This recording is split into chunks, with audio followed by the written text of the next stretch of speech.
Inona no sakana misy eo amin'ny fiainanao hahatonga ny zavatra ianaranao na fiofanana io formation na hoe séminaire atrehanao na hoe boky miresaka développement personnel ohatra io.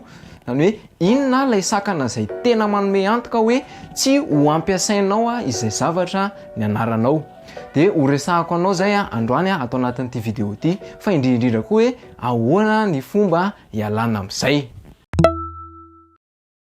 Miarabanao tonga soa eto amin'ny vidéo mania natenaina no anarako. Eto iresaka mahakasika ny vidéo sy ny marketing satria resy lahatra hoe ireo compétences roa ireo no ilainao amin'izao raha ohatra ka mitady visibilité sy mitady client ianao.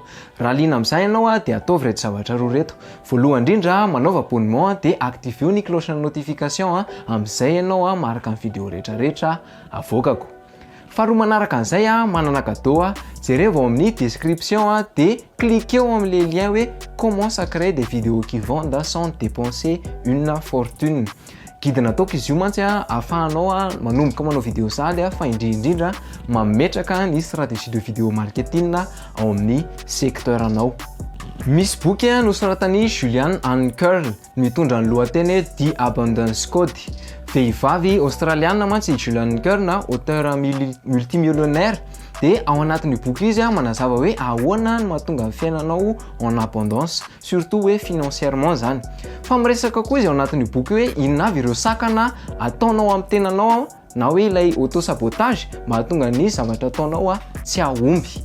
Dia any amin'ny voalohan'ny boky any izy manazava hoe mitranga amin'ny fomba maro ny auto-sabotage fa mila mailo tsara ianao ary mety misy mihitsy ary zavatra ataonao amin'izao efa tafiditra ao anatin'ilay auto-sabotage.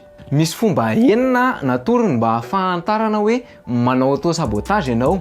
Ny voalohany amin'izay mety hoe lavinao ireo proof manohana hevitra iray mifanohatra amina hevitrao. Ohatra hoe maheno hevitra hafa ianao dia ohatrany hoe logika ilay izy fa tsy mitovy amin'ny hevitrao ilay izy dia tonga dia miteninao hoe ça c'est bidon.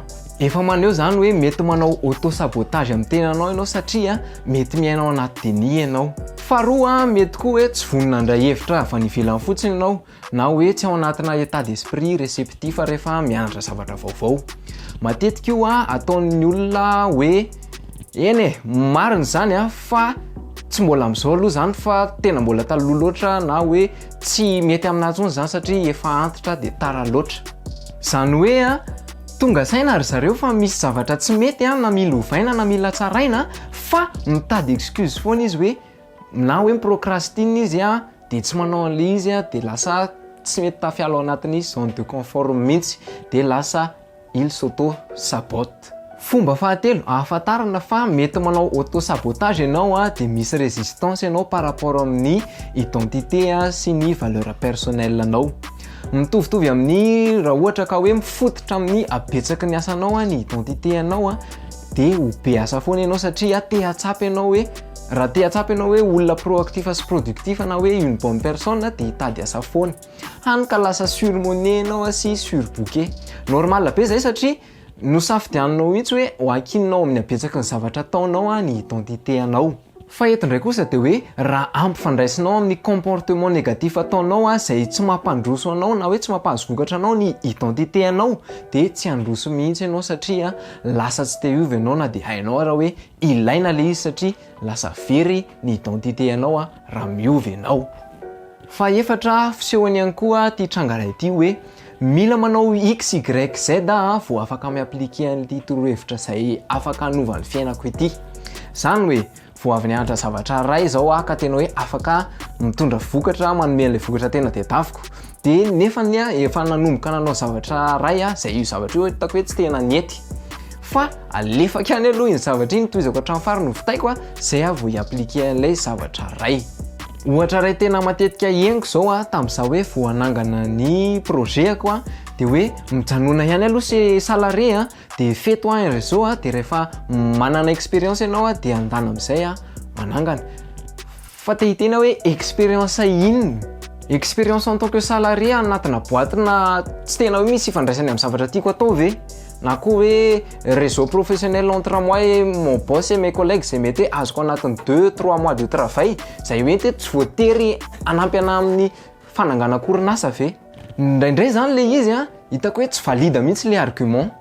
Na koa ty tranga ray ity zao hoe ok andeha hanangana orinasa am'izay fa aleo aloha rehefa hoe any amin'ny université daholo ny zanako na hoe rehefa ampitomboana ny salairako na hoe rehefa mahita local na hoe rehefa avy négocier en temps partiel rehefa vita daholo zay rehetrarehetra zay vao ataoko am'izay ny anahy. Zany koa zao tena forme-na auto sabotage be zany. Misy roa sisa satria enina le izy teo de ity fadimy ity hitako tena hoe intéressant kely sady tsy napoziko hoe mahatsiaro vizana be zany ianao na hoe boda be zany aloha rehefa mianatra an'le zavatra tokony ianarana. Ohatra niraisany tao amin'le boky zao ny resaka argent fa za mahita hoe mitombina le izy na tsy amin'io resaka vola io ihany ary satria nana difficulté zao nanoloana ny resaka anglais teo aloha teo. Niezaka azy foana zany hoe nianatra tamina boky formation podcast nianan'ireny hoe BBC reny fa instantanément ohatrany hoe vizaka be zany tampoka na hoe matsapa reraka be tampoka zany tsy hoe le olona miteny na hoe le boky no tsy mazava ny zavatra lazainy na de misy kara tena ohatr'izay mihitsy indraindray fa ny tenanao mihitsy no manao auto sabotage hoe ola ty le taolana be ty tena ohatrany tsy lasy ty fa pio daholo le neurone rehetrarehetra ao anatin'ny ato de reraka be zay fa aleo raha pitsondray aloha. Ny fahaenina farany de tsotra kely le hoe miabandonné zany hoe atomboka le projet fa vao manomboka misy obstacle na hoe ohatr' zany de kay mafy be rangahy izy zany fa aleo rangahy ajanona fa tsy natao an'ity mihitsy tsy natao anahy mihitsy ty zavatra ty fa aleo miova zavatra hafa. Zany tena anisan'ny farany tsotra kely nefa tena forme-na auto sabotage. En fait reo sinina enireo de noresahan'ny Steven Pressfield anatina boky hafa manazava ny concept-na résistance. I résistance io ny fahavalony tena ngeza indrindra ny adohantsika manakana antsika androso sy ahatonga antsika tena hoe variana sy miala amin'ny zavatra tokony tena ataontsika. De efa nirorazaiko reo zao ny fisehoan'ny auto sabotage sasany izay nalaiko tao anatin'le bokin'ny Julian Kern dia Abandon Code sûrement misy mbola hafa any fa reo aloha efa hitako hoe un bon début fa rehefa fantatrao le izy hoe zany ny fitrangany de mora aminao no miala aminy.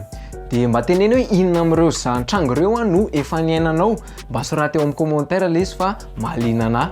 De raha nanampy anao ty vidéo ty de asivy réaction sy partageo de amin'ny vidéo manaraka indray tsika miona fa mandrapatonga an'izay soyez visible soyez mémorable.